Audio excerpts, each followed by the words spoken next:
The subject is the focus of the data effect today. How and why should we link and integrate data into government and society? Can we overcome privacy concerns and hurdles? How do we move at the speed we need to compete with our global competitors? Joining us, we're bringing back Peter Smitt. We also have Chris Loken, the Chief Technology Officer from Compute Ontario. Dr. Loken brings more than 2 decades of experience in technology and specifically within high performance computing. I keep saying commuting, but we're not even commuting, but we are computing right now. Dr. Loken has held senior roles at the University of Toronto, most recently as the Chief Technical Officer at SciNet, and held visiting academic and research roles at New Mexico State University, University of Missouri, and St. Mary's University in Halifax. We're also joined by Kathleen Assaf, Executive Director, Partnerships and Capacity at Office of the Chief Information Officer. Kathleen brings more than 20 years of experience in stakeholder engagement, communications, and policy with several levels of government. Prior to her current role leading partnerships in the Office of the British Columbia CIO, she was Director of the province's data policy. Our panel moderator is Bettina Hamelin, President and CEO, Ontario Genomics. Bettina has more than 15 years of international experience in the pharmaceutical industry, as well as 10 years as a tenured professor at the Faculty of Pharmacy at Université Laval. Prior to assuming her current role as President and CEO of Ontario, I hope I'm saying this right, Genomics? Yes? Yes, you got it. Bettina served as Vice President of NSERC's Research Partnerships Directorate. She's known for pioneering novel public-private partnership models and breaking down barriers between federal, provincial, and private sector stakeholders.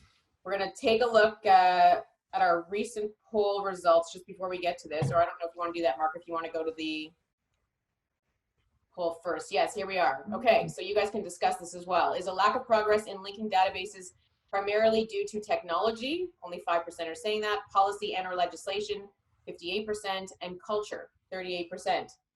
Okay, you guys can talk about that, and here we go into our first panel. Bettina, take it away. Cool.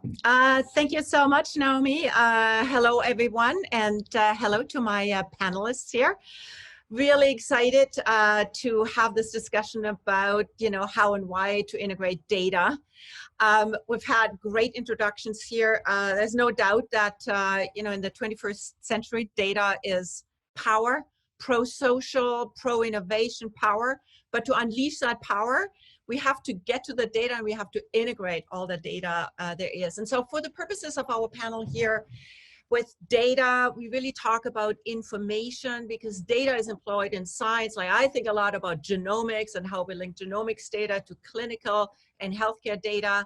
But there's so much more, data in business management, finance, governance, virtually every other form of human organizational activity.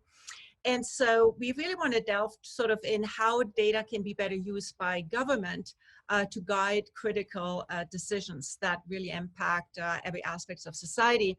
And given COVID, this becomes particularly important because we need to make decisions faster, smarter, with more agility than ever before. And we can't do that unless we integrate data.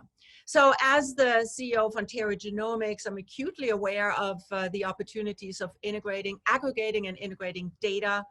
It provides us opportunities for hindsight, insight, and foresight. Obviously, Peter already said, we can't predict if we don't have solid data.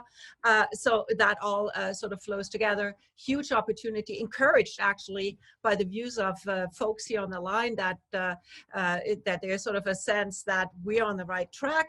I often get overwhelmed by my fear that, the opportunities we're losing because it's hard to integrate data.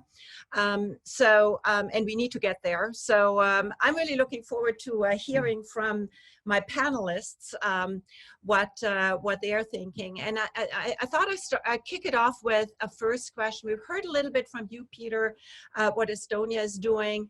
I'd like to hear a little bit from Chris and Kathleen, the initiative you're working on, and why is this needed? How have you gone about it? And what does data integration really mean to you? Perhaps I kick it off with you, Chris. Talk a little bit about Ontario. Sure, I can talk a little bit about a project that we're engaged in right now. So Compute Ontario is it's a not-for-profit organization which is dedicated to advancing the state of research computing in Ontario. We were tapped back in April, feels like a lifetime ago, by the Ministry of Health in the provincial government to do end-to-end project management and support for building a new Ontario Health Data Platform, the OHDP. So we and our partners and colleagues from several ministries, or from the ministry and several different organizations, are building a new federated high-performance computing environment for doing secure, accurate, privacy protective linkage of data, and of data sets that generally reside in different places. All right, that's always been a challenge because data is being provided by hospitals, research organizations, and government.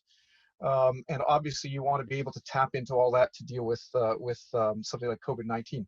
So our main focus is to do big data analytics and machine learning on this data. Now, it is a challenge, and I could give a sort of like some rough timelines. So I said we began in April.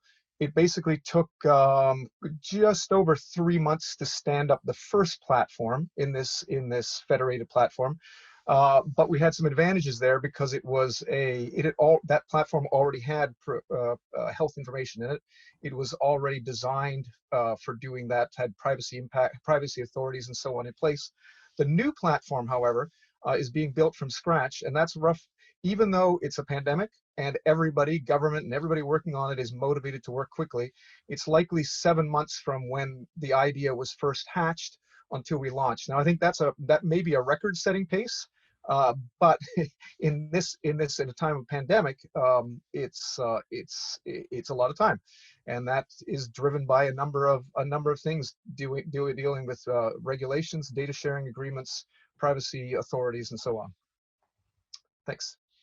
That's great, and I think we can come back to these issues. But you know, on the other hand, the silver lining of the pandemic is that we're able to do these initiatives in that amount of time, which we wouldn't be able to otherwise. So I think there's a lot of really positives there, and certainly at Ontario Genomics, we're thrilled to work with the Ontario Health Data Platform to integrate the genomics data in there.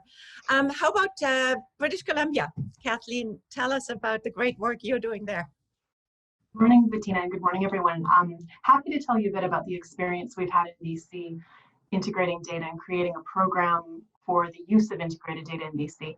I guess our story really started with, like all good stories, a problem. And the problem that had been experienced in BC was that academics and researchers were having a difficult time accessing integrated data to do valuable research projects on policy questions. In addition, government itself was having difficulty accessing cross-ministry data to answer cross-cutting policy issues. And so the action that we took to develop a program involved partnering really closely with the Ministry of Health and those ministries in BC that had a lot of experience providing access to researchers to data. We also partnered with the University of British Columbia's Population Data BC to create a program in collaboration with data stewards in ministries throughout the BC government that would enable integrated data from all of those ministries to be accessed for research. And so we've created a program called the Data Innovation Program that enables consistent, transparent access to integrated data that government stewards. It may sound like something really simple. In fact, when I try to describe it to people at dinner parties that are physically distant now, but when I try to describe it to anyone other than someone who is deeply involved in this space, it's something they assume governments are already doing. So there's often, I find, an assumption by citizens that we're already operating in a tell us once government, and we're in fact not. We live in a government where the collection of data is governed by multiple pieces of legislation, and the stewardship of that data has to live within it. So the program that we've created is one in which administrative data collected under various pieces of legislation is enabled to be integrated through the Statistics Act and it's protected through a 5 safes governance model in which we de-identify the data to make it available for that secondary use. So that's a little bit about what we're doing. Happy to answer any questions and join the discussion. That's amazing. I mean, you were able to develop legislation around it to provide that kind of protection and security. And I saw on your website this 5 safes model that you have been employing. I wonder whether you can talk a little bit about that, just because it provides that de-identification, but that whole context of accessing the data safely and in a protected way. Yes, happy to. Thanks, Bettina. So the legislation actually existed. The Statistics Act is the BC version of the Statistics Canada legislation, but we were able to use it and find ways to ensure that we were FOIPA compliant as well, so compliant with our privacy legislation. The 5 safes framework is the one that we've been using for governing access, for determining the access and use criteria. And it's actually a framework that was developed out of the UK's as National Data Statistics Service. It's one that, it's a framework that's beautifully applicable to a range of data from fully personally identified to fully anonymized to AI. And it's in use in integrated data centers across the world, including New Zealand's I always get this one wrong, integrated data infrastructure. And so it encourages the consideration of privacy and security from the perspectives of data, the setting, the projects, the researchers, and the outputs. It's beautifully aligned with the Statistics Act, which is, I think, very comparable across Canadian jurisdictions. So if anyone is interested in hearing more about the nitty-gritties of our framework, more than happy to share the details, because the devil was in them. Definitely, always the case. Thank you, Kathleen. Peter, you've come so far in Estonia. Tell us how you've gone about it, and what does integration of data mean to you in your context? Well, it has been a long journey. I think that the first piece of legislation, how the public data should be processed and shared, that was passed, I think it was 99, 2000, something like that. The first version of our interconnectivity framework that was launched 2001. And at the beginning, I remember that was the early days of my career. And at the beginning, it took some time before there was a buy-in from all the different line ministers to actually trust that, yes, that's the way how the data should be shared. And that there is actually a value if I don't collect this data by myself, but I get from others. So I would say it took at least 6-7 years before the non-technical people started understanding what it actually means and what is the benefit out of it. And once they got that, from there on, it went really easy. And I think that's when it exploded. That I might be wrong with numbers here, but I think that over the first 5-6 years, there were maybe like 7-8 different entities who were connected themselves to this interoperability network. But once the ball got rolling, by now it's more than 1,500. So it just exploded at one point of time. I think that this critical mass, that's what's important that you need to get. And I guess the legislative framework that you mentioned, 6-7 years sounds like a long time. I hope it's not going to take us that long. But I saw some really fascinating data where your electronic ID saved Estonians something like a week of time just because they're able to sign digitally, etc. You have some really fascinating metrics. Yeah, one of the first say concepts or the solutions which were implemented here was digital identity. At the beginning, it was smart card based. Now it has moved into mobile phone and then in the smartphone. But like how we have measured it, because if you need to sign physically all these papers that you need to submit to the government or a bank or a utility company, or whoever, or the companies among themselves, then gathering these people, signing it, managing all that process, it takes a lot of time. And if you take that one away, that's where the saving comes from. Like it's one very simple example that in our own company, before the digital signature solution was widely adopted here, we had to sign some document that all the shareholders and management board had to sign, and it was 20-something people at that point of time. Organizing that process took us 1.5 months. Now you can do it digitally, and the same thing can be done easily in half an hour, something like that. So that's where the saving comes from. Yeah, that's very cool. All right, my second question is at the crux of the issue, perhaps, and it's the question about you know, what's the biggest holdback? What's the biggest barrier in integrating data? Is it the technology? Is it the policies, the legal issues, or is it culture and trust? We got a little bit of a glimpse of what folks online are thinking. What do you think? Starting with you, Chris. Well, so like you said, I've been working in high performance computing and technology for a long time, and it's not technology that's the issue, right? I've seen this firsthand now in our OHDP project. I would put policy and regulation as the biggest one, but I can see examples of cultural issues as well. So, for example, we had to make the government had to make a regulation change to PHIPA, which is the Personal Health Information Privacy Act. Had to make a regulation change this summer in order to enable part of the work that we're going to be doing with this platform. We have to, negotiate data sharing agreements with every single provider. That takes time. It's also an interesting experience because we've seen cases where it looks like, the very same data set will have different rules with different people's data sharing agreements, right? So it's understanding the regulations, which is also a problem, right? If it says you must keep your data secure, great. We all know what that means, right? What does keep your data secure actually mean? And what is it? And again, different institutions, different organizations will use, depending on their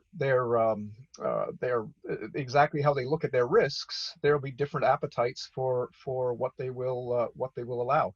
And we're this balance, of course, between the privacy and security requirements and what research needs, which, especially in the case of the AI people, is as much data as possible, and sometimes not even the data that you may think is intuitively necessary for that project. And so this has been a problem with a lot of organizations. The way they've worked with data is, well, tell us your research problem. Oh, and here's my thesis. I need columns A and X out of this data set, and that's all I need. The machine learning person says, no, I don't actually even necessarily know which data sets I need or which data columns I need, but we need to use as much of it as possible in order to look for the for unexpected signals. Yeah, I wonder, Chris, is there, I mean, these data sharing agreements, I experienced that at Ontario Genomics as well. Is there a future where there can be a single data transfer agreement that various institutions can sign on to? That would be awesome, and I hope there is one, but I don't see it happening really quickly. But yes, that would be an enormous improvement, because then if everybody's working from the same set of rules, the same set of assumptions, the same understanding, that would make it a lot easier. Yeah, I wonder whether, the 5S model and things like that, that we just heard from Kathleen is perhaps something to consider. It's a very useful, and it's a simple model, but it provides a very useful framework, and we've been employing that as well as the sort of the underlying for our work. Excellent. Kathleen, what do you think? Policy, legal, culture, trust, technology? 100% policy, but embedded in policy is culture, right? Because policy is just a formal expression of an agreed upon direction. I would say the 5 safes were useful for us in getting to that place, just in being able to parse out the conversation by different people who had a stake in it. So looking at the amount of change needed to create an integrated data program, we do exactly what you were talking about, Chris, with like a way of onboarding data providers that is common and consistent under the Act. So it reduces some of the effort that had been required under information sharing agreements that were negotiated one-off. But being able to parse out those those different questions from different people involved in the conversation, I think helps you gain some momentum, because the amount of change required to set up an integrated program can be, I think, crippling. The weight can be crippling. Awesome. Peter, what's your answer? It's definitely not technology. That there are millions of different ways how the information can be shared. I think it's a combination of probably the policy, culture, and then maybe also the way how the bureaucracy works. That I guess that when we moved to before the era of paper and pen, well, the management was done one way, and then the paper and pen came, and we get the records, and the bureaucracy came around. And I guess the shift to the digital, maybe it's not that big as from just memorizing something to paper and pen, but it's not as simple as just taking the paper-based bureaucracy and putting it to the digital era. It just doesn't work like that. Like, we need to rethink how what is the information and what is actually information sharing, and it's just different, and we need to adopt to that.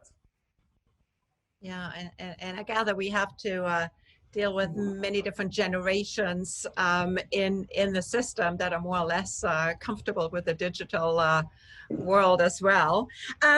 Peter, we got a question from the audience here, and actually it's a great question for all of us. And the question is, Estonia is a small country. How can others learn from it and build entrepreneurial environments like it? I've got like similar questions in different flavor quite often, and honestly, I don't have an answer there. That one theory is that we had the chance to start from carte blanche. That when we broke away from Soviet Union, then we just had to start from the very beginning, and we didn't have a legacy. So that's a very harsh option to have. That you just need to destroy everything what you have and start from the scratch. But I think that played a big part. But what I think that what we can share with the rest of the world is that what has worked and what doesn't work. We are a small society and rather open-minded when it comes to digital technology. So we have tried many things and we have seen what works, what doesn't work. So probably that is something that others can see how we have done it and make their own conclusions what might work in their like environment, society, or culture. Kathleen, what do you think? Totally agree. And I'd say one of the ways we can learn from Estonia is by listening to them. We've had some phenomenal opportunities to connect with the Estonian government and others in Estonia as well. New Zealand has been super generous in sharing their experience integrating data, and they make a ton of their information available online, as do other jurisdictions. So that, you know, the boundaries of our nations become less and less material as we move into a digital age, and so learning from each other and sharing what we can is 100% the way forward. Chris, anything to add? No, I'm good, thanks. Awesome. So my next question is, because I always like to see a future and an action, I wonder that, you know, there are definitely, you know, policy, legislation are hard to change. Trust, culture, hard to change. Change is hard.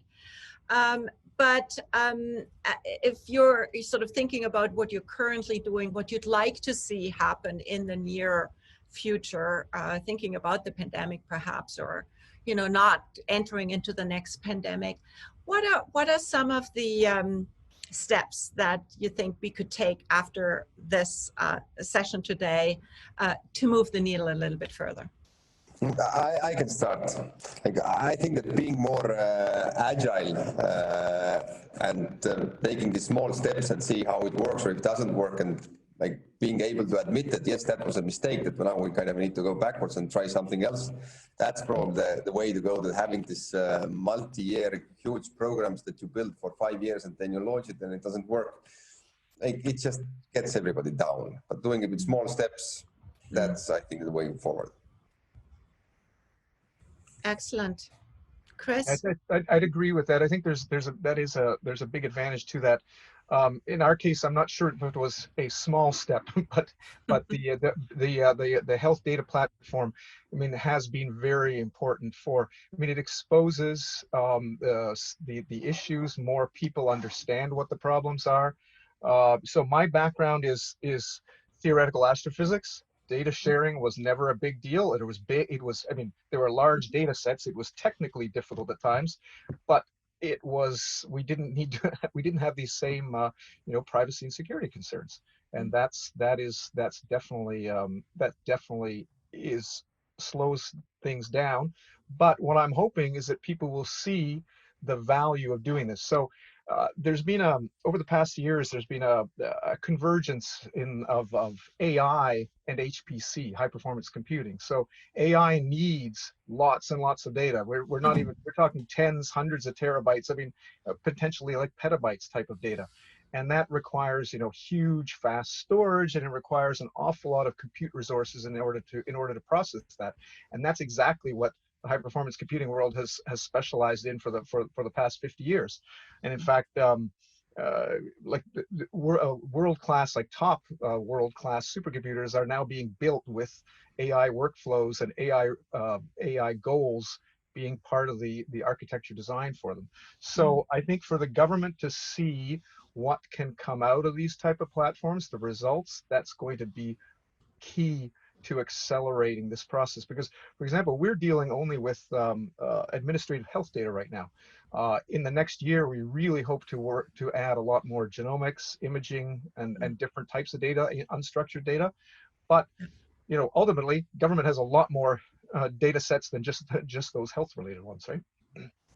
No, absolutely, absolutely. And Chris, I wonder whether in the case of the Ontario Health Data Platform, a consensus and a mandate that from the Minister of Health, do you think that's sort of a critical step enabling, the sort of faster progress? Yeah, yes. I mean, the Ministry of Health, I mean, the Ministry of Health wanted to do this, and that their buy-in and their willingness and to do this has been critical, because we'd never be able to work as quickly as we have without their help. And like I said, there was even a regulation change, which was actually done in really quite short order. That was done in July. So the first component of the platform launched on July 15th. But yes. Kathleen, anything you'd like to sort of add from a BC next steps perspective? Sure, and it's a bit of a wish list question, so I love it. I think two quick things. One would be, or the overarching thing would be that I believe data's values in its use. So I'd like to see the data that has been integrated used first by government to improve, like because it's a government program, within government to improve the programs and services based on better understanding of how they're working now, and also for smart automation of things that could create efficiencies in our programs. And the second is with citizens. So integrating citizen data to ensure that services and programs are meeting their needs, as well citizen participation in setting research agendas, I think is super valuable. So would love to see the data that's been integrated used. I'm so glad you brought in, citizen participation. I think we haven't talked much about that, but such a critical piece. Chris, I have a question for you. It's a little bit more of a technical question. The question is, in the health data platform, will data be stored on premise or in the cloud? The data is being stored on-prem. That was partly a decision driven by, timelines.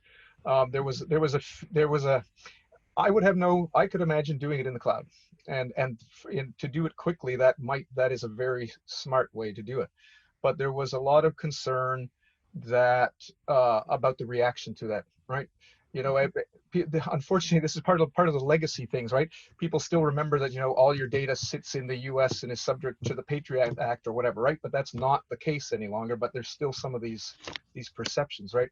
So it was a bit of a conscious choice to do it on-prem, but it's on-prem in 2 sites, and those 2 sites will develop different data sets. And so the idea will be that ultimately projects may need data in both platforms, and we have to figure out how to integrate that well without actually having to move the data. There's projects like CanDig, for example, for genomics, which you're very well familiar with, but they get around some of these data issues by basically sending the compute to the data. So data sits in Quebec or in BC or wherever it's subject to all their rules, and they don't have to move it to another province. Awesome, thank you very much. And I just got the signal that we are at the end of this session. There's so much to talk about, certainly tons to learn about all of your projects. We are really looking forward to continuing the dialogue. I think, one of the key learnings I take away from this is to be successful in integrating data, we must learn from each other.